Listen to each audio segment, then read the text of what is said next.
آج ہمارا ٹاپک ہے غیر یقینی حالت کے نقصانات۔ جو انسان غیر یقینی حالت میں اپنی زندگی گزارتا ہے اس کو کس طرح کے نقصانات زندگی میں اٹھانے پڑتے ہیں، ان کا سامنا کرنا پڑتا ہے۔ اس ٹاپک میں ہم تھوڑی سی بات کرتے ہیں۔ انسان اپنی ساری زندگی دو طرح کی حالتوں میں گزارتا ہے۔ اس میں نمبر ایک یقین کی حالت اور نمبر دو غیر یقینی حالت۔ یقین کی حالت میں انسان کا اللہ رب العزت کی ذات کے اوپر اعتماد ہوتا ہے، بھروسہ ہوتا ہے، جس کی وجہ سے انسان اپنی زندگی میں آنے والی پریشانیاں، مسائل، مشکلات، ان سے گھبراتا نہیں۔ انسان کی روح پرسکون ہوتی ہے اور اس کا دل مطمئن ہوتا ہے۔ پھر ایسا انسان لالچ کی زد میں نہیں آتا، ایسا انسان حالات کی زد میں نہیں آتا۔ جبکہ غیر یقینی حالت میں رہنے والا انسان ہر وقت پریشان رہتا ہے، ذہنی الجھنوں کا شکار رہتا ہے، ہر وقت بیچارہ مارا مارا پھرتا ہے، کیونکہ اس کا اللہ رب العزت کی ذات کے اوپر یقین نہیں ہوتا۔ اسے صرف اپنا آج کا دن دکھائی دیتا ہے، وہ یہ بھی نہیں سوچتا کہ یار آنے والے وقت میں شاید اللہ تعالیٰ میرے اوپر رحم کر دیں، یا ابھی اللہ تعالیٰ نے میرے اوپر رحم کیا ہوا ہے۔ اس کے اندر یہ احساس نہیں آتا، وہ یہی سمجھتا ہے کہ پتہ نہیں آج میرے پاس موقع ہے، کل مجھے موقع ملنا ہے کہ نہیں ملنا۔ یہی وجہ ہے کہ اسے جب بھی جہاں بھی موقع ملتا ہے نا، وہ پھر اس سے بھرپور فائدہ اٹھاتا ہے، وہ خوب ہیرا پھیری کرتا ہے۔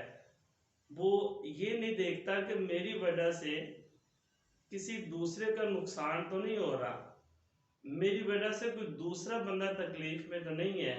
اسے صرف اپنی ذات دکھائی دیتی ہے، کیونکہ نہ تو اس کی روح کو سکون ہے، نہ ہی اس کا دل مطمئن ہے، تو وہ بیچارہ اسی طرح پریشانی کی حالت میں زندگی گزارتا ہے۔ وجہ کیا ہے کہ اللہ رب العزت کی ذات کے اوپر اس کا اعتماد نہیں ہوتا، اس نے یقین ہی نہیں کیا ہوتا اللہ تعالیٰ کی ذات کے اوپر۔ یقین کرنے والا انسان وہ بڑا سچا ہوتا ہے، ایماندار ہوتا ہے، اس کا کردار بڑا خوبصورت ہوتا ہے۔ پھر اس کی ایمانداری کی، اس کی سچائی کی گواہی نہ صرف اس کے اپنے بلکہ پورے محلے والے، علاقے والے، جہاں بھی لوگ اسے جاننے والے رہتے ہیں پوری دنیا کے اندر، وہ سارے کے سارے اس کے کردار کی گواہی دیتے ہیں، اس کی سچائی کی گواہی دیتے ہیں۔ اور یہ بات حقیقت ہے کہ دنیا کے اندر اعلیٰ مقام، دنیا کے اندر ممتاز مقام انہی لوگوں کو ملتا ہے جو سچے ہوتے ہیں، ایماندار ہوتے ہیں، جن کا کردار پختہ ہوتا ہے، جن کا کردار باکمال ہوتا ہے۔ انہی لوگوں کو دنیا کے اندر بھی اللہ تعالیٰ عزت عطا کرتے ہیں۔ آج جہاں ہمارے معاشرے کے اندر بہت ساری خوبیاں، بہت ساری اچھائیاں ختم ہوتی جا رہی ہیں، وہیں پہ ہمارے اخلاق کے اندر ایک بہت زیادہ کمی آ رہی ہے۔ اخلاقی طور پر بھی ہم بہت نیچے کی طرف جا رہے ہیں۔ ہم ایسے لوگ ہیں کہ اپنے ہی لوگوں کا، اپنے جاننے والوں کا نقصان کر کے خوشی محسوس کرتے ہیں، انہیں تکلیف دے کے، انہیں ذلیل کر کے ہمیں اچھا لگتا ہے۔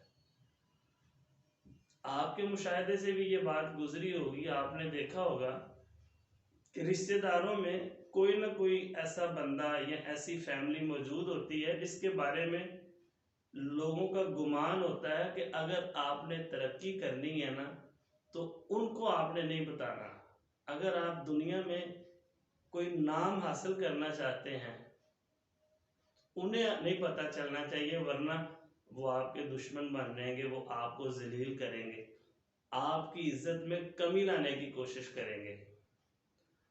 یہ ہمارے اخلاق کی دراصل کمی ہے۔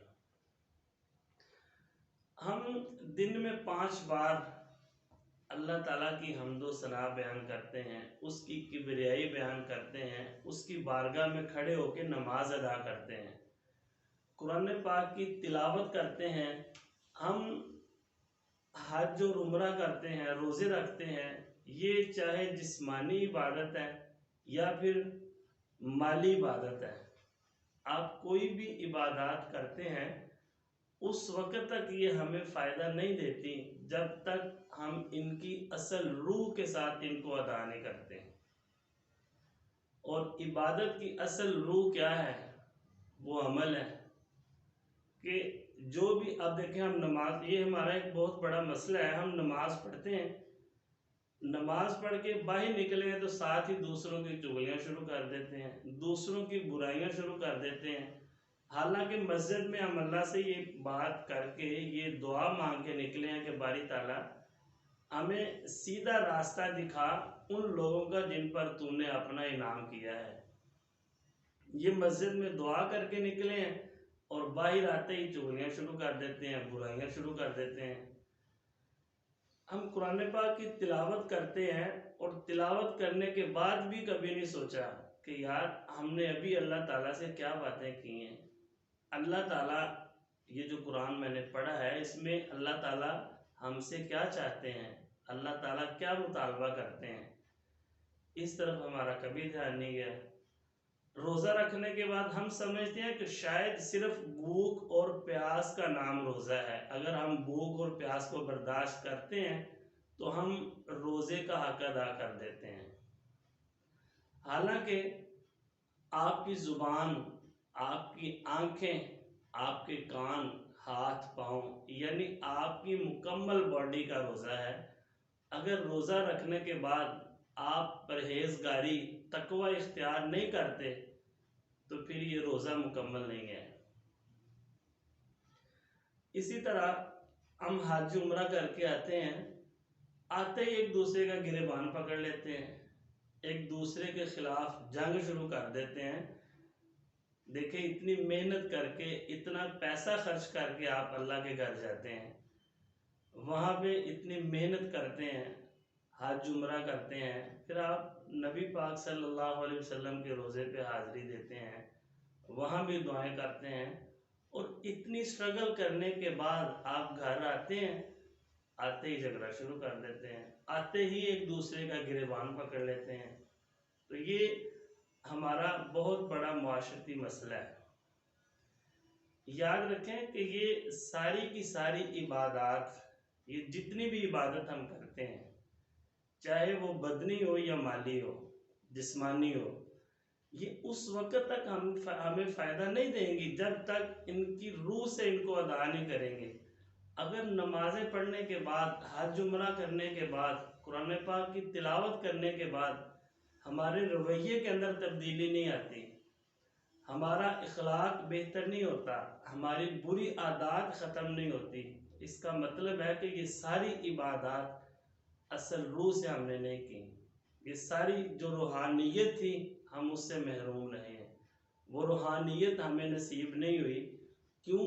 کیونکہ ہم نے دل سے یہ کچھ بھی نہیں کیا. یہ سارا کچھ ہم نے اوپر سے ایک فرض سمجھتے ہوئے کیا ہے، اور اگر ہم اس کو دل سے ادا کرتے تو پھر اس کی جتنی بھی روحانیت تھی وہ ساری کی ساری روحانیت اللہ تعالیٰ نے ہمیں بھی عطا کرنی تھی.